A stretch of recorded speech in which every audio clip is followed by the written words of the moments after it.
A esta hora estos son nuestros titulares. Acercamiento entre Petro y Trump anuncian una reunión en la Casa Blanca.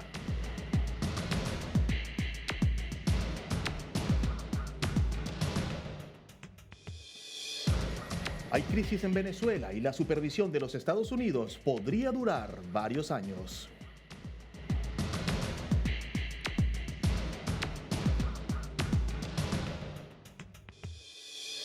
Confirman que los incendios de la Patagonia Argentina son intencionales.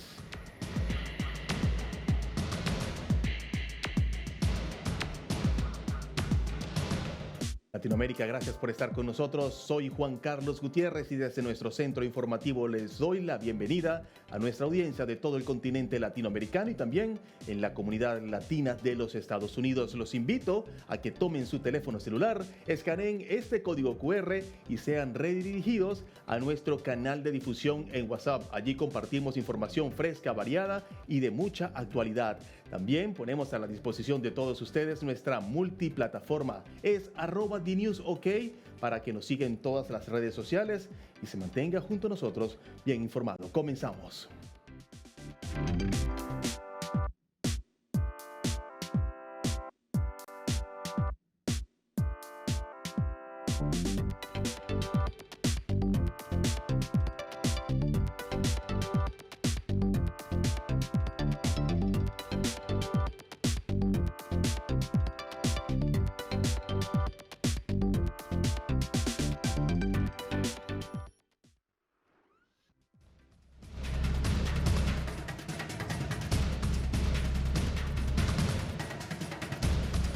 ¿Qué está pasando? Nos va a dar luces a lo que está pasando dentro de la revolución venezolana en este momento, luego de los eventos del 3 de enero que dieron como resultado la captura de Nicolás Maduro y que hoy se encuentra detenido en una cárcel de Brooklyn en Nueva York, acusado de varios cargos con relación al narcotráfico. Dentro de la revolución bolivariana siguen existiendo situaciones, pues nadie mejor que Sebastiana Barraez, la periodista de investigación venezolana, para que nos hable sobre cómo está en este momento lo que está pasando dentro del régimen venezolano. Sebastiana, bienvenida. Hola, gracias a ti y a la audiencia de The News. Sebastiana, tú te encuentras fuera de Venezuela precisamente como exiliada. Tuviste una demanda del propio fiscal de la República que te acusó por traición a la patria. Y intento de magnicidio. Me faltó ese pequeño detalle del intento Sí. de magnicidio. Sebastiana, Maduro ya no está. Vimos una asunción de Delcy Rodríguez, quien se juramentó como presidenta encargada de Venezuela. Yo te pregunto, hoy realmente, ¿quién manda en Venezuela? ¿Manda el poder militar o manda el poder político? Es interesante pregunta, porque es que hasta ahora no precisamente era Nicolás Maduro quien gobernaba en Venezuela. En Venezuela el poder estaba en manos de un grupo, de una camarilla de gente en la que estaba Nicolás Maduro por un lado, pero también los hermanos Rodríguez, Diosdado Cabello y anteriormente Tarek El Aissami, que fue defenestrado. Ese grupo, pues hoy ya no tiene a Tarek El Aissami desde hace ya como 2 años, tampoco tiene a Nicolás Maduro y a Cilia Flores, pero tiene ahora en el poder a Cilia Flores, a su hermano Jorge Rodríguez y a Diosdado Cabello. Esa es la realidad que tenemos en Venezuela. Ahora, te pregunto, tras la captura de Maduro, ¿qué está pasando dentro de los cuarteles? ¿Qué es lo que no se ve en público? El pasado día ocurrió algo muy cercano a Miraflores, supuestamente un dron no autorizado que estuvo volando por ese espacio, pero para los que conocemos la situación sobre toda Caracas y específicamente sobre Miraflores, hay inhibidores de señales que no permiten que vuele un dron. ¿Cómo fue posible que volara un dron y que se ocasionara aquel enfrentamiento? ¿Qué está pasando dentro de los cuarteles en este momento en Venezuela?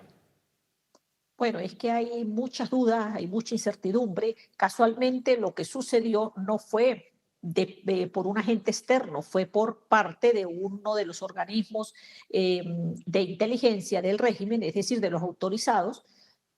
Y la otra parte, que es la que estaba en Miraflores, pues creía que era que los estadounidenses habían regresado con su flota militar a Venezuela. Por eso fue la confusión y por eso fue que hubo el tiroteo y el enfrentamiento.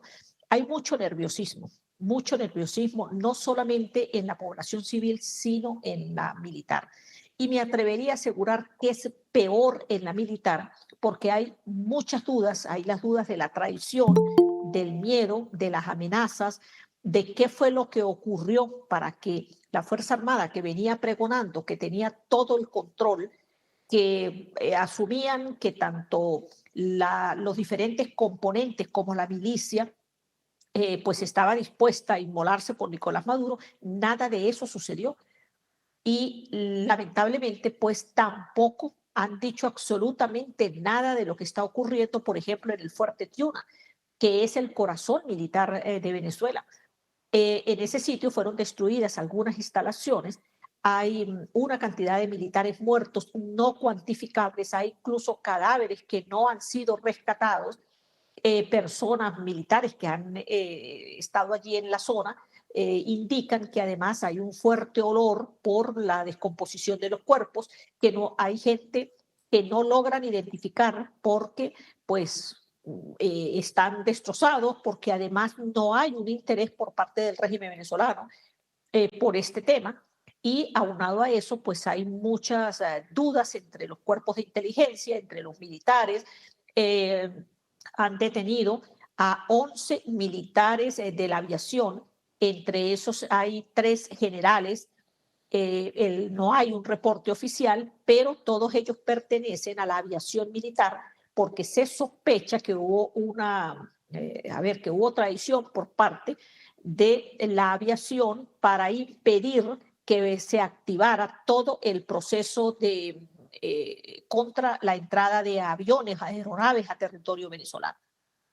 Ahora, desde tu conocimiento, en el corto plazo, ¿cuál es el mayor riesgo para Venezuela? ¿Un caos interno o una implosión militar que se pueda dar en las propias Fuerzas Armadas? Pues varias cosas. Entre esas, Estados Unidos está tratando de evitar que ocurra pues un enfrentamiento entre civiles, porque no olvidemos que hay muchísimas armas Claro. en manos de civiles. Y no solamente lo digo por el caso de los milicianos, sino por los grupos armados irregulares, la presencia de la guerrilla colombiana en territorio venezolano, específicamente del Ejército de Liberación Nacional, la presencia de organizaciones armadas, bandas de delincuentes armadas, que además se refuerza con que el año pasado, a finales del año pasado, una vez que se activó por parte de Estados Unidos la operación Lanza del Sur, pues el Partido Socialista Unido de Venezuela y desde el régimen se distribuyó mucho armamento a diferentes liderazgos del Partido Socialista en todo el país, incluso a niveles populares. Es decir, nosotros tenemos en estos momentos muchas armas en manos de civiles y Estados Unidos creo que está tratando de hacer una acción controlada de esto para evitar que se salga de las manos. Lo que no significa que eso esté controlado totalmente, porque, porque además hay enfrentamiento, y esto es importante decir, hay diferentes puntos de vista al interior de la revolución bolivariana entre el sector que lidera Diosdado Cabello y el que está liderizando, pues, del Cielo Ira Rodríguez Gómez y su hermano, porque la posición que había asumido Diosdado con un grupo incluso de militares, y lo está diciendo, es que ellos debían resistir y enfrentar a los Estados Unidos, aunque no hubiese capacidad realmente militar para eso. La extracción de Nicolás Maduro y de Cilia Flores demuestra que fallaron todos los planes que tenían establecidos y esto ha generado muchas dudas internas, fantasmas de traiciones internas y la amenaza sobre, principalmente sobre Diosdado Cabello, que tiene en estos momentos una posición, digamos, más resistente a tener que aceptar la subordinación de lo que está haciendo Estados Unidos con Venezuela. Eso precisamente te quería consultar. ¿Cómo se explica que de un día para el otro Venezuela era el país más antiimperialista, como dices tú, que iba a ir hasta las últimas consecuencias en la lucha contra los Estados Unidos? Nos acostamos y el día siguiente amanecemos con una transición forzada, tutelada por Estados Unidos. Ya Estados Unidos hizo posesión y ha tomado control de lo que es la industria petrolera como tal. Y ya se nota que está trabajando la transición con los Estados Unidos. ¿Cómo se explica eso? Y si realmente esa ala que hablamos más radical va a aceptar o está aceptando esa realidad que estamos ya viviendo. Bueno, ese es el principal fantasma que hay en estos momentos sobre Venezuela. Más allá de la situación que está ocurriendo de represión, porque sí hay una profunda represión en estos momentos, a pesar de que personas como Diosdado Cabello dice que la gente está saliendo a la calle a apoyar el regreso de Nicolás Maduro, pues eso no es voluntario, eso está siendo forzado. Y además, pues ha habido detenciones de varias personas porque manifestaron alegría y contento por esta extracción. Ahora bien, ¿cómo se explica? Recurriendo a tu pregunta, ¿cómo se explica es que de repente haya un cambio de posición? Bueno, porque no solamente es que está el cambio de posición de aceptar que Estados Unidos tutele todo lo que tiene que ver incluso con la parte petrolera, sino que en estos momentos hay una especie de censo entre los presos detenidos en las diferentes cárceles del país que mire que presos políticos hay por lo menos en 50 cárceles del país. Bueno, están haciendo un censo para decirles que las condiciones en las que están, determinar cuál es la situación de ellos, porque y les han dicho que los van a liberar en las próximas semanas, que eso se está preparando como parte del acuerdo que hubo entre Estados Unidos y esta parte de la revolución que se quedó en el poder, pero no hay explicación lógica y razonable realmente de que esto esté ocurriendo y de que la ahora presidenta encargada, Delcy Rodríguez, le diga al país que es normal que haya esta relación comercial con Estados Unidos, cuando ha sido Estados Unidos quien se llevó de manera forzada a Nicolás Maduro y que la primera posición tanto del alto mando militar como de la propia Delcy Rodríguez fue anunciar o decir que esto era un secuestro lo cometido contra Nicolás Maduro y Silvia Flores. Eso te iba a hablar. Extraoficialmente supimos que hace unos pocos días entraron fiscales y médicos al helicoide a tomarle fotografía a los presos y para contestar su estado de salud. Y te quería preguntar eso, si tú tenías alguna información sobre una presunta pronta liberación. Sí, no solamente es en el ENCODE, ha ocurrido ya en varias cárceles, incluso en estos momentos estaba recibiendo información de cárceles donde hay presos políticos, cárceles además algunas no muy conocidas, pero que donde hay presos políticos, como en esta instalación, unas instalaciones policiales donde se han presentado funcionarios para, digamos, reorganizar, organizar toda esta situación e indicar quiénes son presos políticos. Incluso están tratando de determinar cuál es su condición física, cuál es el estado de legal, porque recordemos que en Venezuela no solamente se encarcela, sino que además tenemos desaparecidos forzadamente. Y el mejor ejemplo de eso es que precisamente se acaba de cumplir un año de la desaparición forzada del yerno del doctor Edmundo González Urrutia. Y así como él, hay una cantidad enorme de dirigentes políticos. Obviamente, el yerno del doctor González Urrutia no era un líder político, pero hay dirigentes, líderes políticos que no han tenido comunicación con sus familiares, incluso desde poco después que ocurrieron las elecciones del 28 de julio del 2024.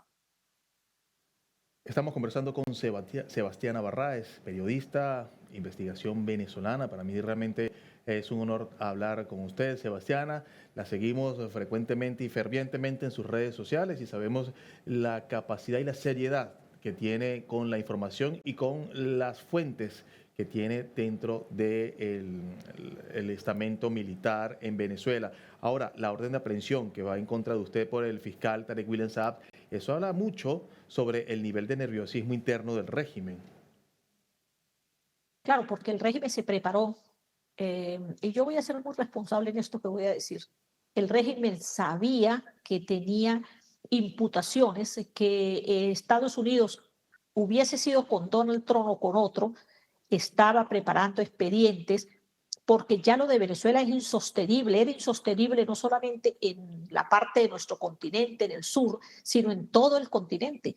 Y eso explica por qué, por ejemplo, de repente empezó la Fuerza Armada a decir a demostrar que estaba neutralizando aeronaves, o porque empezaron a atacar laboratorios de cocaína o empezaron a atacar campamentos, incluso un par por ahí relacionado con la guerrilla colombiana.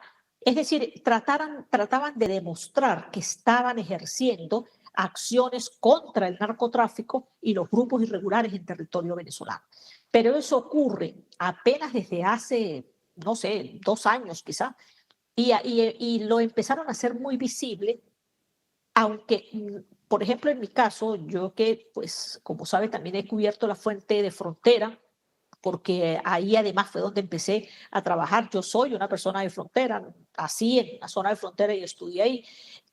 Pues en las zonas de frontera todos sabíamos desde hace muchos años, indicábamos los periodistas la presencia de los grupos irregulares, la presencia de los campamentos, y sencillamente la Fuerza Armada no hizo absolutamente nada. De repente les entró el espíritu, algo así como improvisado, de querer decir que atacaban estos campamentos y estos laboratorios y estos sitios de incautación de armas y de drogas, pero resulta que extrañamente nunca hay detenidos, nunca detienen ni a los pilotos de las aeronaves, tampoco a las embarcaciones, nada. O sea, obviamente que había una complacencia con esos sectores. Sebastiana, te agradezco enormemente el tiempo que nos has dedicado en esta comunicación con DNews para toda América Latina. Nosotros vamos a seguir muy atentos y en cualquier momento pues volvemos a tocar la puerta de tu comunicación para seguir informando. Gracias, Sebastiana. Gracias a ti y a la audiencia. Gracias.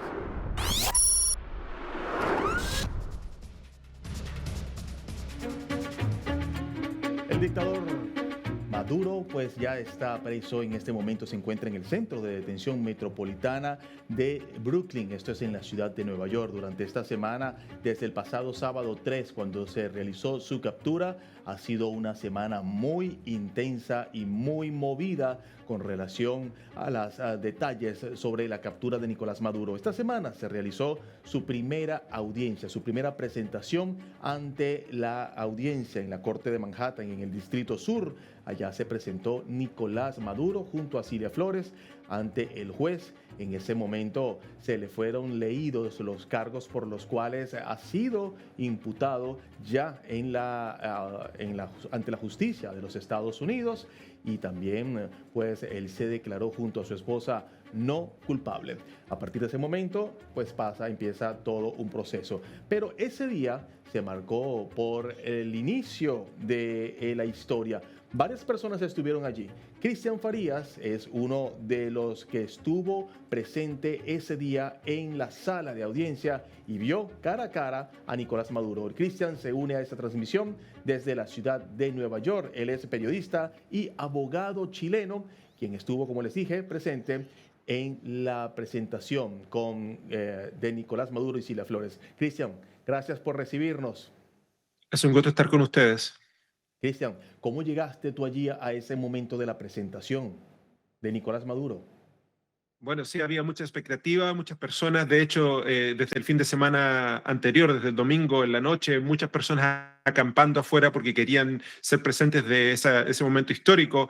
Y bueno, hacía un frío horrible, yo no iba a acampar afuera. Y como no soy parte de la prensa acreditada en ese tribunal, porque sí hay prensa acreditada que puede entrar y salir a cualquier momento, yo solamente hice fila una hora antes, porque yo conozco más o menos el proceso, y bueno, pude entrar porque había tanta gente que ya no cabían en la sala principal, pero habían bastantes salas aledañas dentro del tribunal con circuito cerrado, con cámaras para que todos pudiéramos presenciar igual lo que estaba ocurriendo, porque, bueno, el público tiene también el derecho, y la prensa, incluso prensa que no cupiera ahí, tenían el derecho a ver el procedimiento, y así fui como pude acceder y pude ver todo lo que ocurrió, y pude escribir un despacho para la revista The New Yorker. La vimos el despacho que hiciste, bastante detallado. Yo te quiero preguntar si pudiésemos utilizar, poner en práctica tu sagacidad periodística. ¿Cómo describiríamos esa situación en la sala que se marcó ese día y la presencia o la actitud de Nicolás Maduro y de su esposa ese día? Claro, bueno, para cualquier persona que asiste mucho a tribunales como yo o que está acostumbrado a cubrir este tipo de eventos, tenía dos características. La primera característica es que algo muy común, algo que nosotros ya hemos visto cuando se trae a alguien ante la justicia que ha sido acusado de un delito y que está en prisión preventiva antes del juicio, tiene su traje de reo, tienen cadenas, una esposa y se escuchan las cadenas mientras caminan porque están también en los pies, la idea es que no escape. Pero bueno, esa parte para nosotros es común, pero para el resto me imagino es dramático en el sentido que es un exmandatario o alguien que se dice ser exmandatario o ilegítimo mandatario siendo traído ante la justicia. Esa parte fue la parte impactante. Y la otra cosa también es que, bueno, que como se le ha visto, él saluda a las personas del estrado, buenos días, feliz año nuevo, que es un poquito algo bizarro escucharlo. Generalmente todos guardan silencio.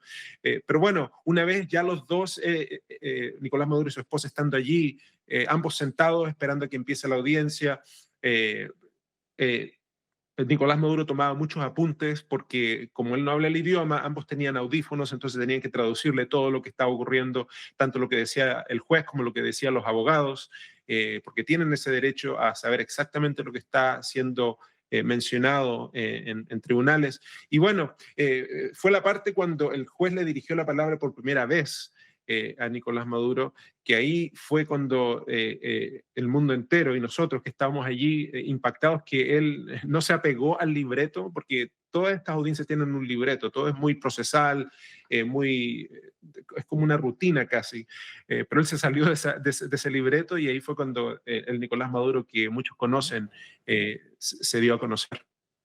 ¿Qué le dijo el juez cuando Maduro se escapó de lo que era el procedimiento? Sí, bueno, es sencillo porque, bueno, toda persona que es acusada se le pregunta primero porque se le va a leer cargos en su contra que pueden atentar contra su libertad por mucho tiempo. El juez tiene que asegurarse si la persona que está ahí es la persona que está en el papel, en la acusación. Y le preguntó, ¿es usted Nicolás Maduro Moros? Eso es lo único que le preguntó, una pregunta sí o no. Pero en vez de contestar sí o no, él dijo, yo soy Nicolás Maduro Moros, presidente de la República Bolivariana de Venezuela, y ahí empezó a hablar que es un prisionero político, que fue capturado ilegalmente y que se acogía a los tratados de Ginebra y de Viena y que, bueno, y que todo esto es ilegal. Entonces, cuando él empieza a decir todas esas cosas, el juez como que lo interrumpe y le dice, señor, solamente quería saber una cosa, si usted es Nicolás Maduro Moros o no.